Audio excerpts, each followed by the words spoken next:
time for some updates on Windows, Xbox, and me.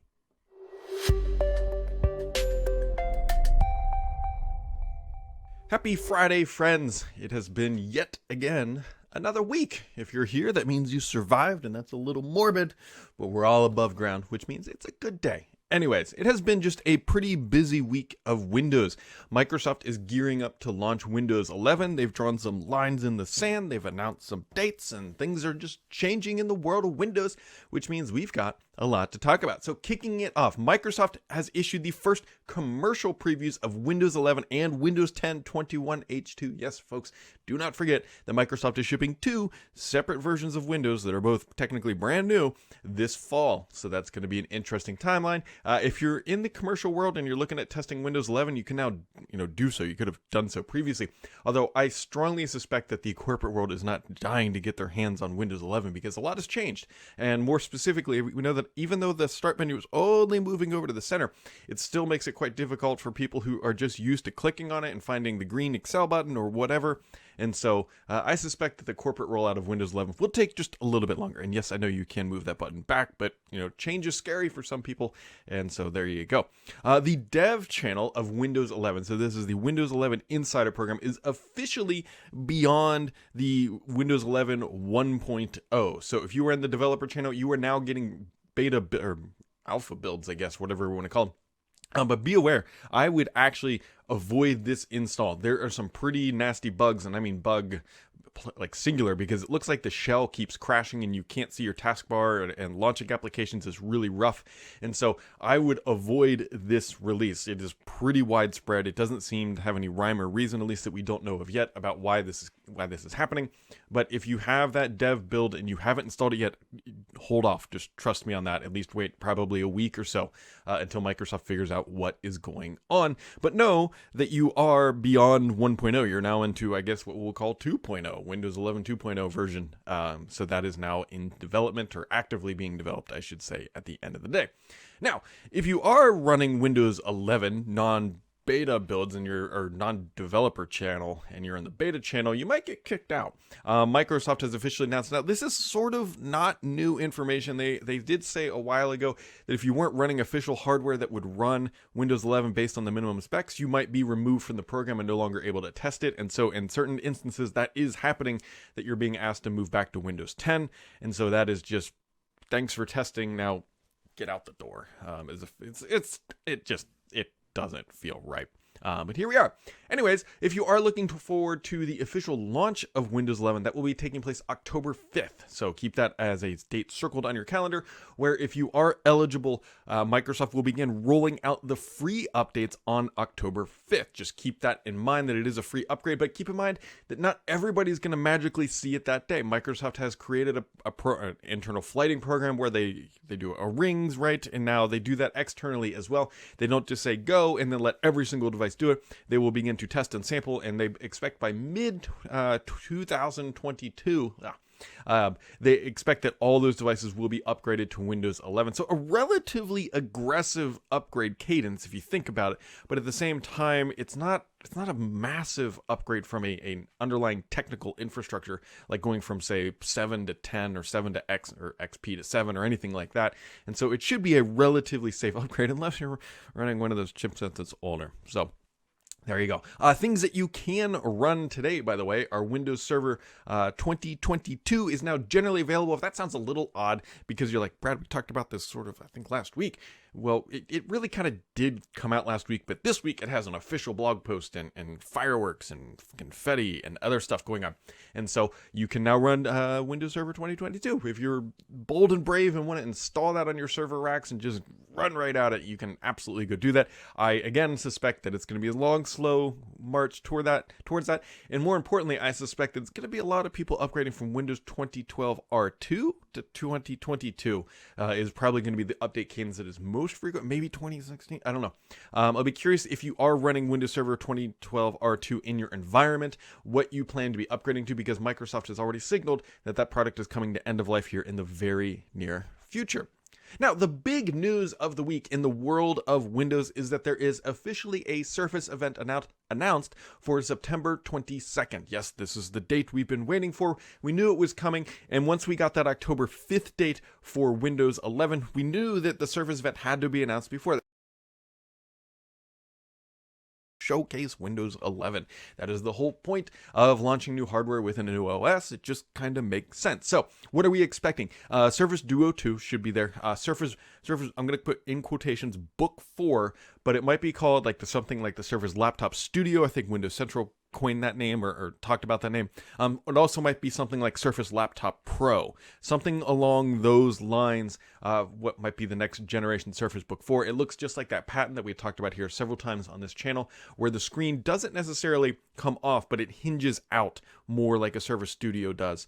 And so be on the lookout for that. I think that's going to be the hero device announced. Also be on the lookout for the Surface Pro 8. If you go back and look at the cover art of the invitation, that I believe might be the Surface Pro 8 because it's expected to have a redesign that looks similar to the Surface Pro X. Microsoft has been sitting on this for a couple years actually, and so they're aligning that refresh to Windows 11, and I see why they do it, and it all makes sense. A wild card might be a Surface Go 3. I know that it is out there in the world of Microsoft. I don't know if they're going to announce it at this event or not. The timeline is a little off from when they would typically announce it, but they might be bringing that back just again, or announcing it there. The only reason I hesitate a little bit is Microsoft usually likes to announce flagship style hardware at these events, and so Surface Go 3 isn't necessarily a flagship style event, although it is one of their more higher volume selling devices. So, pick your whatever. But anyways, that is September 22nd, I believe at 11 a.m. Eastern time. I might be wrong on that time zone, but I know it's September 22nd at 11. I don't think it's Pacific time. But anyways, September 22nd, we will all see the new wares that Microsoft will be shelling for the holiday shopping season. Other things that are happening broader across the industry, and I'm not going to dive into anything in specific detail, but there is just a ton of antitrust stuff going on right now. Apple's under the limelight, Google's under the limelight, and so is Facebook, and they're all getting poked and prodded from different angles. We've seen a lot of stuff on the Apple side about relating to their app stores and little young developers, I was going to say small developers, and the reader stuff. And so the one thing I want to point out is that so far, Microsoft's sitting there crossing their fingers, doing every sort of lucky dance they can. They've been kept out of the conversation so far, as of right now. And good for them. I mean, good for them that they've managed to stay out of the anti-limelight, or whatever you want to call it. But so far, Microsoft has been managed to keep it kind of under the radar, despite being one of the largest tech giants on the planet. So there you go. Before we get into gaming news, last week I talked a little bit about personal news, and so now I'm going to dive a little bit deeper into that. Many of you probably already know what I'm about to talk about, and that's okay. But if you don't, buckle up or something. I don't know. So officially next week, I'm starting a new job. Now, this is going to have a lot of changes in my life, but I can tell you, dear listener, there's probably not a lot of changes that are going to happen on this end. For example, to clear the deck and all that stuff, the YouTube channel and the podcast are staying exactly the same as they are. Nothing is really changing from that aspect. And so what's changing is what I'm doing. Rather than writing a whole bunch of blog posts every week, I'm going to actually be going to a company called Stardock, who has been around for a while, and their CEO is a longtime friend.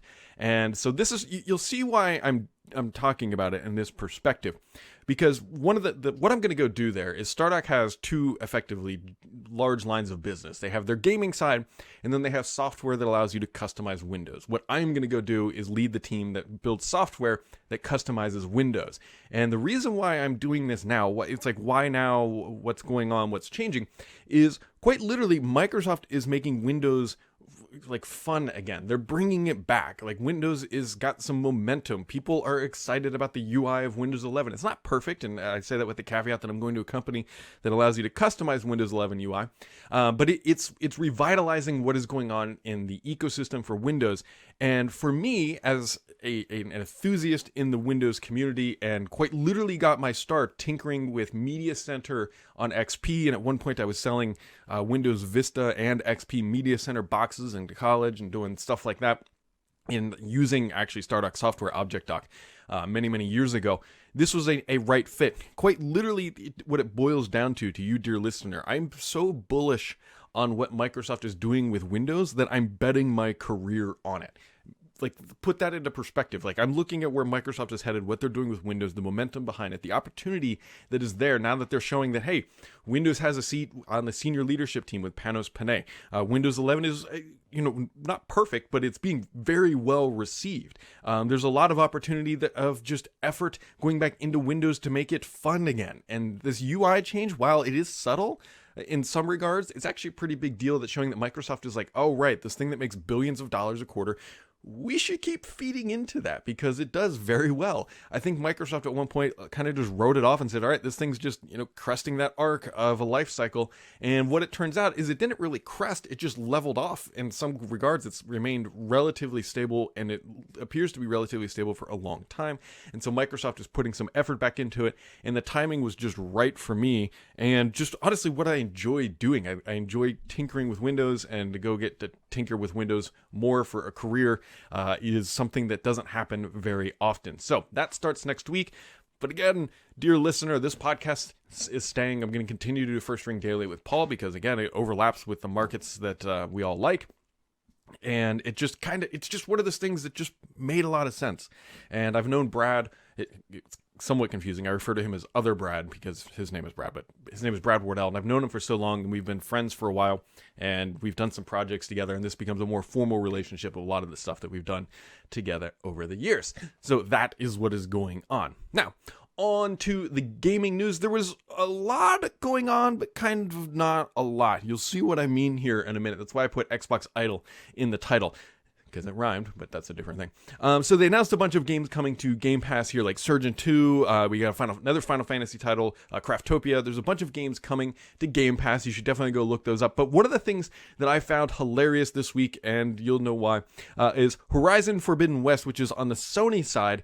Unless you buy the super high-end premium titles, if you buy the title for PS4 and you just want I think it's $70 on PlayStation now. If you buy that title and then you go get a PlayStation 5 and you want to play that game again, guess what? You've got to buy the PlayStation 5 title. There's no upgrade in place. You just give them more money. That's what they want you to do. I cannot stress enough how well Microsoft has done from just, regardless of their hardware, power, games, and title, everything, just from a convenience factor of what Microsoft has done with things like smart delivery, with cloud game saving, with just being able to play your games in the browser through Game Pass and Xbox Cloud Gaming for that matter, making lower entry price points.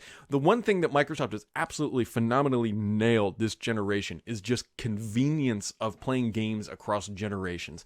They've completely owned that narrative, and they will continue to own that narrative, and Sony keeps hurting their consumer reputation, I guess, by doing things with like the Horizon Forbidden West, where you've just got just go rebuy it or pay up a whole bunch more money for the higher end titles, and those titles will magically get a PS5 entitlement, but we can't do that for the lower ones because we need more money, and so there you go. And so anyways, Xbox is sitting idle, but they're sitting idle by just making things so dang convenient that they're not creating noise. So it's very much an optimistic point of what Xbox is doing. Anyways, Microsoft is by far just winning the value race by a country mile. There's also a limited edition 6 Far Cry console that will be coming out.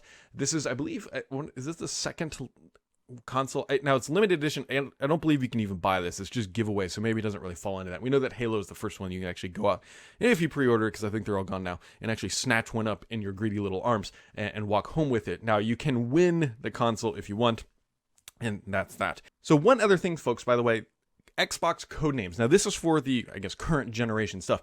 Eden Marie tweeted out an image of a pin that they give out inside the world of Microsoft for just helping work on product launch. And so it had a bunch of codenames on it. It had Anaconda, which we know is the Series X. We had Lockhart, which we know is the Series S. We had Danta or Dante, I don't know how you pronounce it. That was the Xbox development console, the dev kit at the end of the day.